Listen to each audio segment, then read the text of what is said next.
Imaginez cela un instant. Vous vous réveillez, et au lieu de vous précipiter directement dans votre journée, vous marquez une pause. Juste une seconde. Et dans cette seconde, vous réalisez quelque chose que la plupart des gens ne comprennent jamais vraiment. Aujourd'hui est une toile blanche. Pas hier. Pas demain. Aujourd'hui. Et dans votre main, que vous en soyez conscient ou non, il y a un pinceau. Ce pinceau, ce sont toutes les décisions que vous êtes sur le point de prendre. Chaque pensée que vous autorisez. Chaque action que vous posez.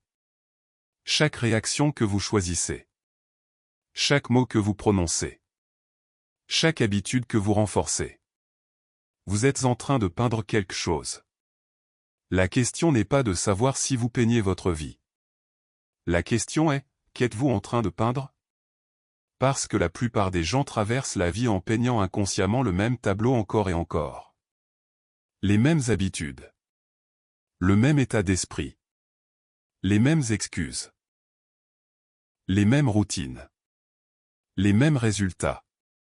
Puis ils regardent leur vie et se demandent pourquoi rien ne change. Mais si tout ce que vous voulez dans la vie n'était pas quelque chose que vous devez poursuivre, mais quelque chose que vous construisez, coup de pinceau après coup de pinceau, jour après jour?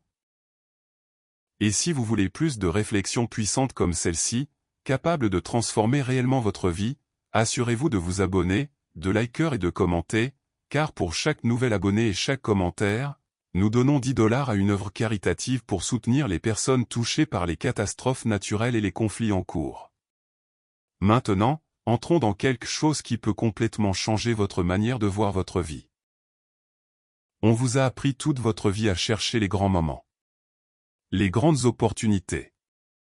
Les grandes chances. Les grands changements. On vous a conditionné à croire que le succès vient de quelque chose de spectaculaire. Quelque chose de soudain. Quelque chose d'extérieur. Mais cette croyance est l'une des principales raisons pour lesquelles tant de gens restent bloqués. Parce que le succès ne se construit pas dans les grands moments. Il se construit dans les petites actions répétées. Le succès n'est rien de plus que quelques disciplines simples pratiquées chaque jour. L'échec, de l'autre côté, n'est rien de plus que quelques erreurs de jugement répétées chaque jour. C'est tout. Ce n'est pas mystérieux. Ce n'est pas réservé à un groupe spécial de personnes. Ce n'est pas caché derrière un code secret. C'est dans ce que vous faites quotidiennement. La différence entre une vie qui grandit et une vie qui reste bloquée est souvent si petite au début que vous pouvez à peine la remarquer. Une personne se réveille et choisit d'être intentionnelle. Une autre appuie 5 fois sur le bouton snooze. Une personne lit 10 pages.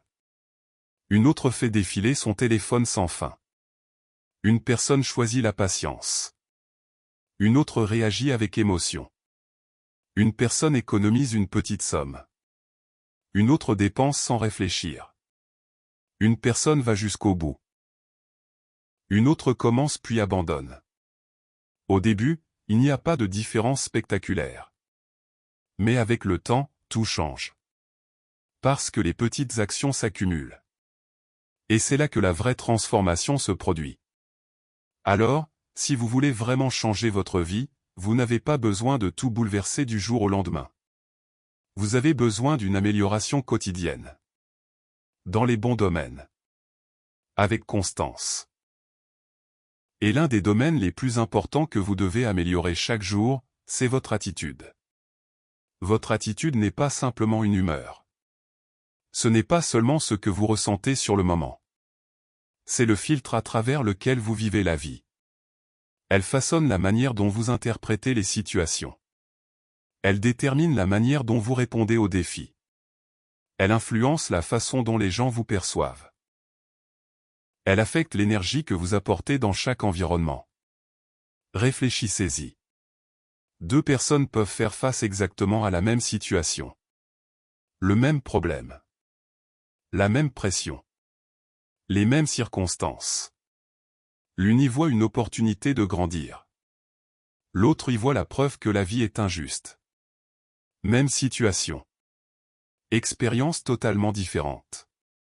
Pourquoi? L'attitude. Votre attitude est comme un aimant. Elle attire ou elle repousse. Elle ouvre des portes ou elle les ferme. Elle attire les gens vers vous ou les éloigne.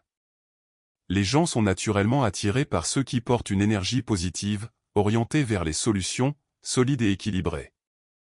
Pas une fausse positivité. Pas des sourires forcés. Mais une vraie force. Du calme. De la perspective. Et la partie puissante, c'est que l'attitude peut s'entraîner. Vous ne vous réveillez pas un jour avec un état d'esprit parfait. Vous le construisez. Lentement. Intentionnellement. Peut-être qu'aujourd'hui, vous vous concentrez sur la gratitude au lieu de vous plaindre. Peut-être que demain, vous choisissez la patience au lieu de la frustration. Peut-être que le jour suivant, vous décidez de chercher des solutions au lieu de rester bloqué sur les problèmes. Ce sont de petits ajustements. Mais avec le temps, ils reprogramment votre manière de voir le monde.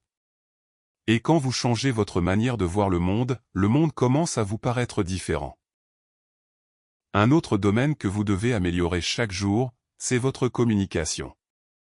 Parce que peu importe ce que vous voulez dans la vie, des relations, des opportunités, de la croissance, du leadership, tout passe par la communication. Mais voici là où la plupart des gens se trompent. Ils pensent que communiquer, c'est parler. Ce n'est pas le cas. Certains des meilleurs communicateurs ne sont pas ceux qui parlent le plus. Ce sont ceux qui écoutent le plus. Ils observent. Ils comprennent. Ils lisent entre les lignes. Ils entendent ce qui n'est pas dit. Parce que la vraie communication, c'est la connexion. C'est comprendre avant de vouloir être compris. C'est la clarté sans agressivité. C'est l'honnêteté sans manque de respect. C'est exprimer votre vérité tout en respectant le point de vue de l'autre personne. Pensez au nombre de conflits dans la vie qui viennent de malentendus. Quelqu'un suppose quelque chose qui n'a jamais été voulu. Quelqu'un réagit sans poser de questions. Quelqu'un écoute pour répondre au lieu d'écouter pour comprendre.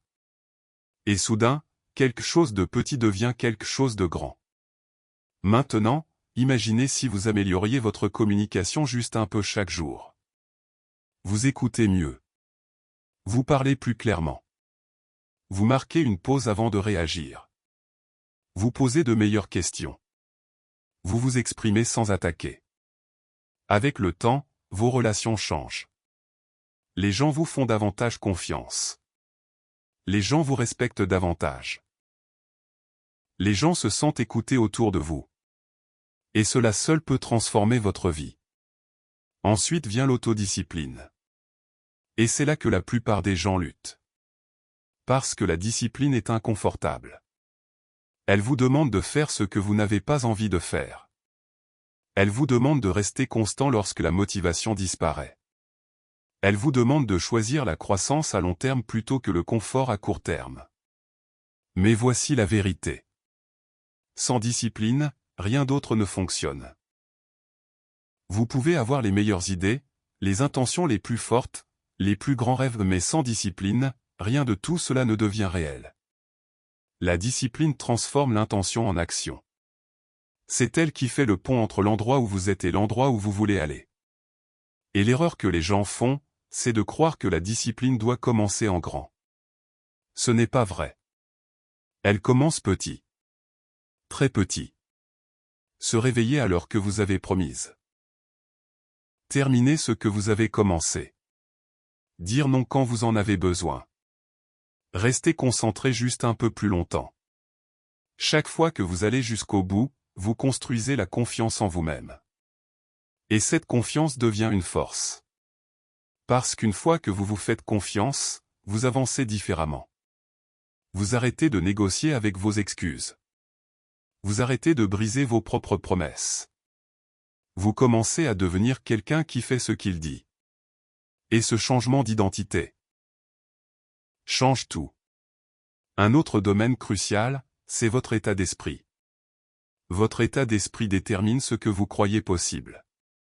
Et ce que vous croyez possible détermine ce que vous osez tenter. Beaucoup de gens ne sont pas limités par leur réalité. Ils sont limités par leur façon de penser. Ils ont accepté des croyances qui n'étaient jamais censées les définir. Je ne suis pas assez bon.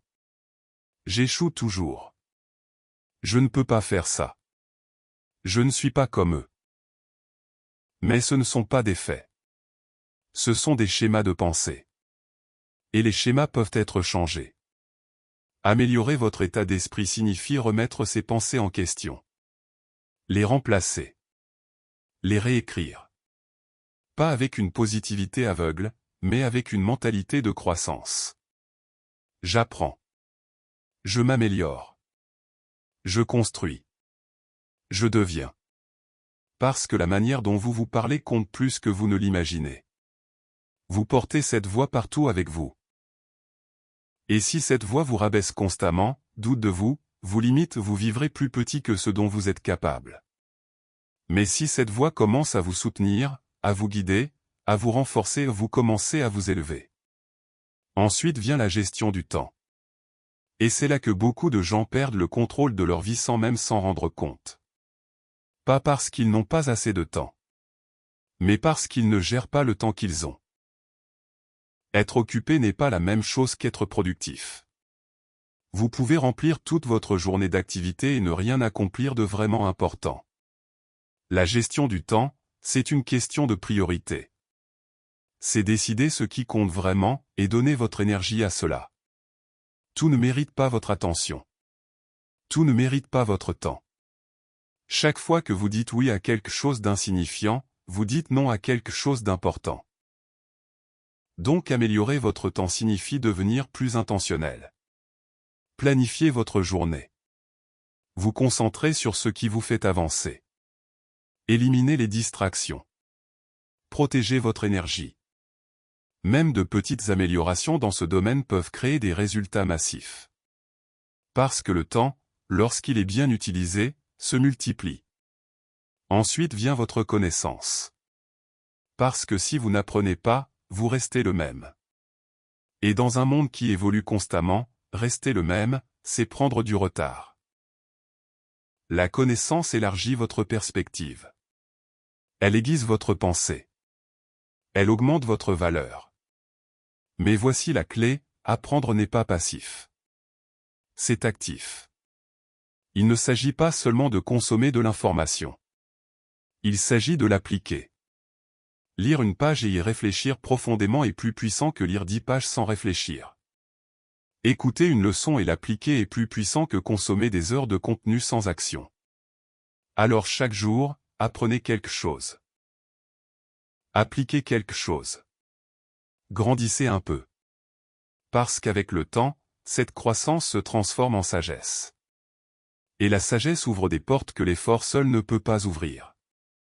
Ensuite viennent vos finances. Parce que vous l'acceptiez ou non, la manière dont vous gérez l'argent affecte profondément votre vie. Et le problème n'est pas toujours le revenu. Ce sont les habitudes. La conscience. La discipline. Vous n'avez pas besoin d'être parfait avec l'argent. Vous devez être constant. Suivre vos dépenses.